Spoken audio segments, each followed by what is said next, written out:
22A నిషేధ జాబితా నుంచి ఏపీఐఏసీ భూముల తొలగింపు. పరిశ్రమల అభివృద్ధికి ఊతమిచ్చేలా రాష్ట్ర ప్రభుత్వం కీలక చర్యలు తీసుకుంది.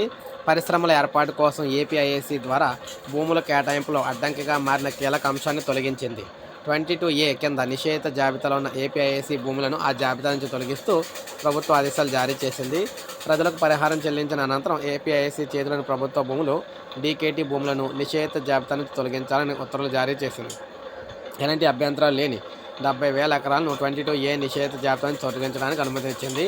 రాష్ట్ర వ్యాప్తంగా పలు జిల్లాల్లో ఏపీఐఏసీ ఆధీనంలో ఉన్న మొత్తం 51,000 చిల్లర ఎకరాలను భూములు మ్యూటేషన్ అనుమతించింది.